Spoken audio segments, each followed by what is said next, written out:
All across the world, village experiences have become popular attractions, offering travelers and locals a glimpse into rural life, traditional arts, and cultural immersion. India is no exception. Just 30 minutes outside of the heart of Jaipur, we stepped into what felt like a different time. Traditional instruments, fire dancers, folk art, and Thali dinners served with a royal smile. This is Chokhi Dhani, a place that claims to offer an authentic Rajasthani village experience. But is it really? Or is it just a well-crafted amusement park for tourists like us?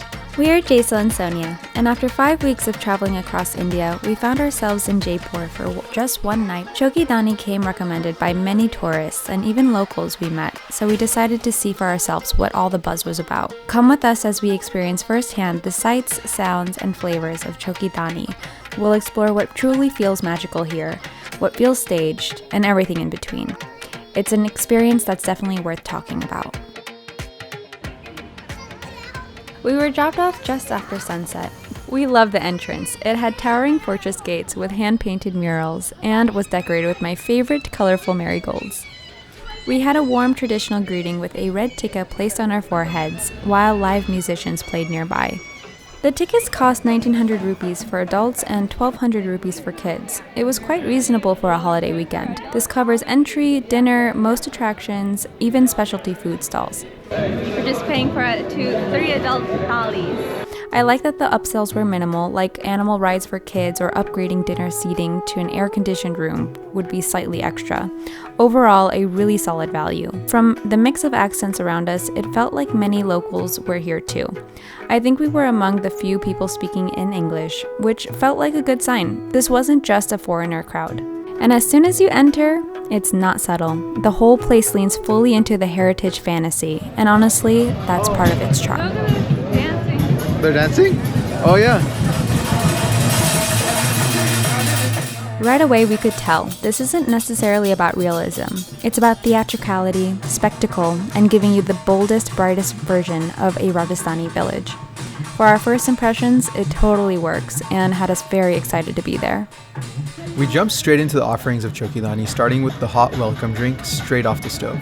Served in little clay cups, it's simple, sweet, and honestly, the perfect way to set the tone. Cheers! Cheers! It's really hot. It's so good though. Oh, so good! Very good. What do you think? Try. So good. So yummy. Oh my god. Just steps away, we found ourselves pulled into the music. Live drummers, dancers, they're performing the traditional Ghumar dance. It's graceful, hypnotic, and somehow full of fire, both figuratively and literally.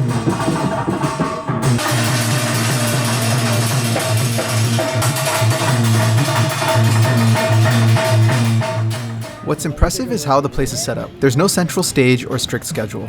Everything is happening all at once, so you're kind of free to wander from one performance or activity to the next. No lines, no waiting, no FOMO. And we really appreciated that. It kind of made the place feel more alive, feeling closer to the free-flowing energy of a real village rather than a theme park. After wandering through the dances, music, and attractions, we found ourselves hungry and made our way to one of the biggest draws at Chokhi Dhani, the traditional Rajasthani Thali dinner. Instead of the AC restaurant upsell, we had gone with the traditional setup, meaning group seating on the floor with all the guests.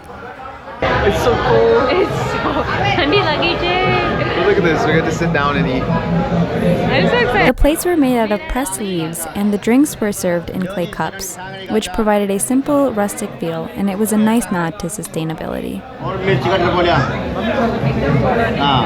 From the moment we sat down, food arrived in waves. So many veggie sabjis, a variety of dal and chutneys, heaps of rotis dripping with ghee, sweets, and more. It was all served generously by a friendly crew of servers who moved with a well-practiced rhythm. So many options. This is just the beginning. This is so good. What is it? Masala vada? Yeah. So good. Vegetables are so good. So much food. And you know, it's not just about what's on the plate. It's about the feeling of hospitality, the warmth, the abundance, and the ritual of the meal itself. More items coming up. Papad, okay. I'll take that. Every time we thought it was over, someone would come around with another ladle, more sweets, and a smile on their face, which made the experience so much better.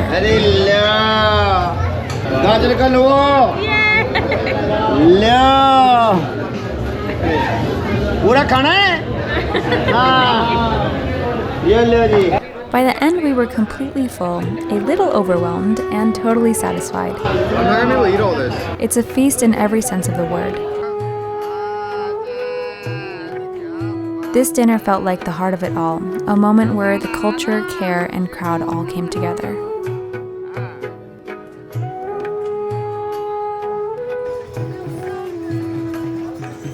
Refreshed and with our hands clean, we moved on to one of the more hands-on activities, clay pottery making. There was several options of what we could make, but without us even choosing, the craftsman guided our hands right away, and somehow we each ended up making exactly what we wanted to.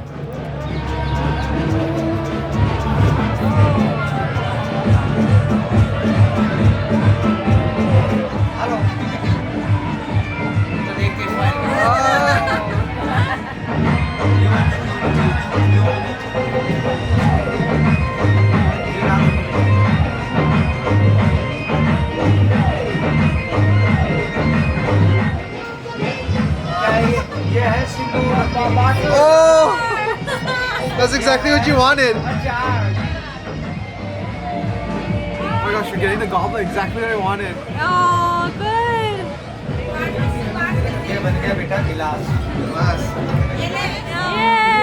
That's exactly what I wanted, and you got what you wanted. Yes, perfect.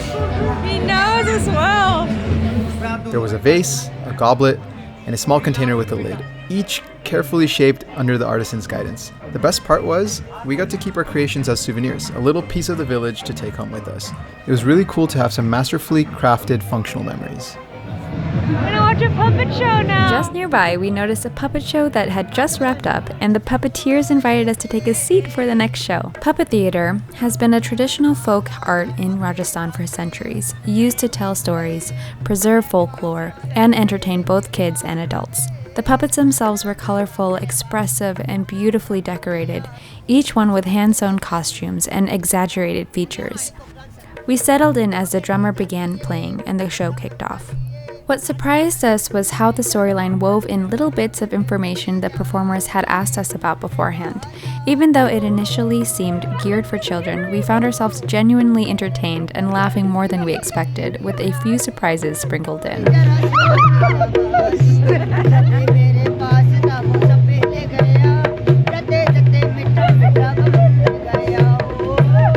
The snake got you. Finish. Attached to the village is a quieter area with shops and museums. It features sculptures, folk art, and traditional handicrafts.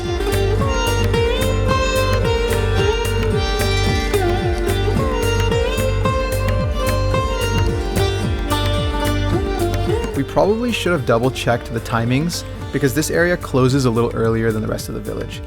Still, we got to peek around before they packed up, and of course, we got a few souvenirs we liked.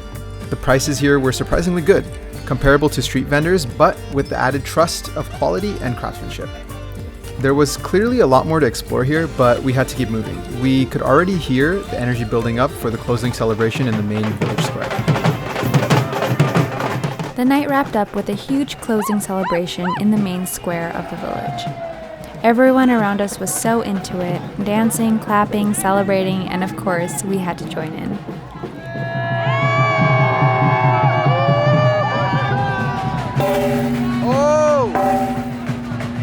There was even a giant gong set up, and of course we had to give it a hit. Oh my god, it's so heavy!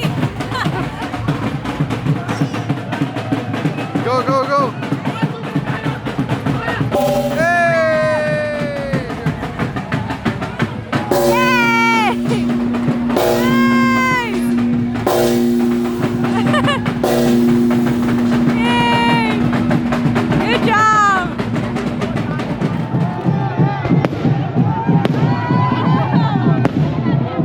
This finale reminded us a bit of the closing ceremony at Disneyland, only more interactive. Probably not something you would see every night in the real Rajasthani village, but here at Chokhi Dhani, it made sense. It felt like the perfect send-off. So, is Chokhi Dhani really an authentic Rajasthani village experience that it promises to be? Well, it's curated and theatrical for sure, but it also felt rooted in something genuine. Coming here with my mom and hearing her say the buildings, the art, performances, clothing, crafts, and food were all things that she had seen while growing up in India, well, that was a powerful confirmation that much of what we saw was drawn from real traditions.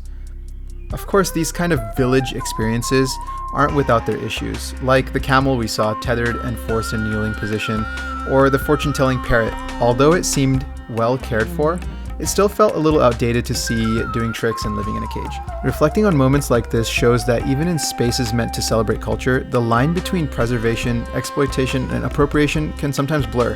And it's a gentle reminder to stay mindful and seek out experiences rooted in compassion, sustainability, and authenticity. We definitely see the appeal of these kind of village experiences. In our case, our visit to Chokhi Dhani struck a thoughtful balance. It brought together food, art, music, and performances in a way that was accessible, whether you're a local family, a curious traveler, or someone reconnecting with your cultural roots. Here we felt a real effort to preserve and showcase heritage that might otherwise be difficult to experience all in one place. And truthfully, we only scratched the surface here. There was still so much more we didn't get to see or do, like temples, mazes, observation decks, exploring the museum relics, and seeing the exhibits that showcase traditional dwellings and village life. Not to mention the countless stages for performances, games, playgrounds, and other activities spread all across the village. There's something here for just about everyone, regardless of age or interest. We came curious and without expectations, and we left entertained, well-fed, and just a little bit more connected to culture.